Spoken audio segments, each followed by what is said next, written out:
जनसंख्या विवाद पर ओवैसी का भागवत पर अब वार भी आया है और कहा है कि रोजगार की बात भागवत क्यों नहीं करते।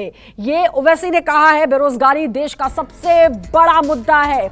असदुद्दीन ओवैसी का ये बड़ा बयान और भागवत पर निशाना और कहा कि भागवत रोजगार पर बात क्यों नहीं करते। भारत का सबसे बड़ा मुद्दा बेरोजगारी है। समुदाय विशेष के खिलाफ नफरत क्यों, भागवत को संविधान पढ़ने की जरूरत है, ये ओवैसी ने कहा है। तो भागवत ने बयान दिया था कि जनसंख्या बढ़ाने का काम और खाने पीने का काम तो जानवर भी करते हैं, मनुष्यता होनी जरूरी है, उस पर अब उसे ओवैसी ने पलटवार किया है। भारत का कोई रिलीजन है क्या?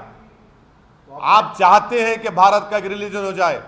आरएसएस चाहती कि भारत का एक रिलीजन हो, एक कल्चर हो, एक जबान हो। ये नहीं हो सकता। इसलिए नहीं हो सकता क्योंकि भारत एक मल्टी कल्चरल मुल्क रहा है और रहेगा।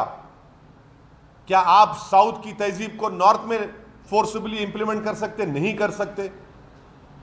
क्या आप एक रिलीजन को इंप्लीमेंट कर सकते? नहीं कर सकते। भारत की खूबसूरती है। अरे भाई, आप इतना डर क्यों रहे कन्वर्जन से? मुझे समझ नहीं आ रहा मोहन भागवत साहब। डरने की बात क्या है? कन्वर्जन तो एक इंसान का चॉइस है ना। चॉइस तो भारत के संविधान में फंडामेंटल राइट है। पुट्टू स्वामी जजमेंट के बाद मोहन भागवत साहब, चॉइस एक फंडामेंटल राइट बन चुका है। कोई मजहब चेंज करेगा, उससे तकलीफ क्या आपको क्या हो रही है?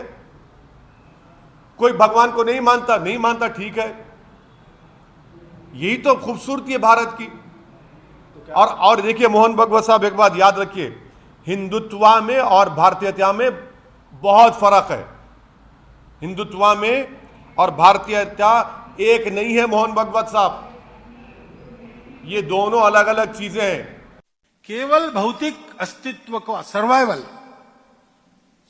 इवन एनिमल सर्वाइव, उसमें क्या है? मनुष्य के पास अगर बुद्धि नहीं होती तो man is the weakest animal of the earth. लेकिन एक कॉग्निटिव इंपल्स आया कभी उसके जीवन में, उसने उसका जीवन बदल गया, सर्वश्रेष्ठ बनाया। लेकिन केवल खाना पीना, प्रजा बढ़ाना, ये तो पशु भी करते हैं ना। जो ताकतवर है वो जी लेगा। Is the law of the jungle, survival of the fittest.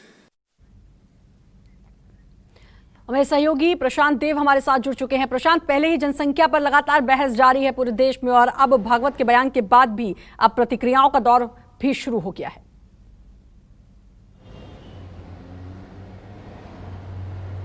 देखिए, जब भी जनसंख्या पे कोई इस तरह की बात आती है तो एक खास समुदाय के नेताओं को, उनके लोगों को लगता है कि उन्हीं के लिए, उनको टारगेट करने के लिए बात कही जा रही है। लेकिन इस पर राजनीति होनी शुरू होती है। कल से सीएम योगी के बयान के बाद आपने देखा कि किस तरीके से बयान आए, उस पर एक प्रतिक्रिया हुई और एक बहस छिड़ गई। लेकिन किसी भी देश की जनसंख्या का बहुत गहरा संबंध वहाँ उस देश की अर्थव्यवस्था से होता है। अगर जनसंख्या पूरी तरीके से आपके नियंत्रित है, सबको आप ठीक से पाल रहे हैं, पोष रहे हैं, तो वो जनसंख्या आपके लिए असट है। नहीं तो बहुत बड़ी लायबिलिटी है, बोझ है, गरीबी है और इस समस्या। भारत जैसे देश में इस बात को अच्छी तरीके से समझा जा सकता है। तो इसीलिए ये बार बार ये बात आती है कि जनसंख्या को नियंत्रण किया जाए, कंट्रोल किया जाए।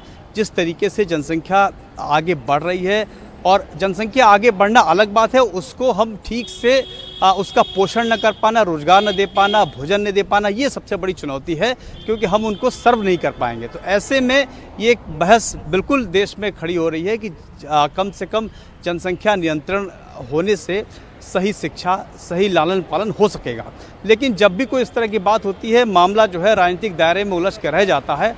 अब सवाल होता है कि सरकार इस पर क्या सोच रही है। देखिए, अभी तक भारत सरकार का इस पे अभी तक कोई नया स्टैंड नहीं है। सरकार अभी यही मान के चल रही है, या अभी तक गवर्नमेंट का स्टैंड यही है भारत सरकार का कि कैंपेन के जरिए लोगों को समझा बुझा करके जनसंख्या को हम नियंत्रण करेंगे और कैंपेन चलाएंगे, ताकि कम से कम मतलब 2 बच्चे तक ही लोग सीमित रखें। जनसंख्या कंट्रोल होगी तो बहुत सी चीज़ें आसान होंगी।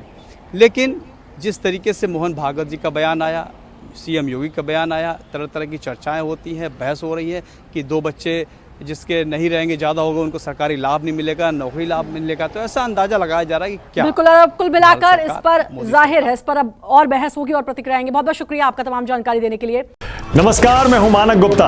अगर आपको हमारा ये वीडियो पसंद आया हो तो इसे लाइक और शेयर जरूर करें और हां, हमें सब्सक्राइब और फॉलो करना ना भूलें ताकि आप देश और दुनिया की कोई खबर मिस ना करें। तो जुड़े रहिए हमारे साथ और देखते रहिए न्यूज़ 24।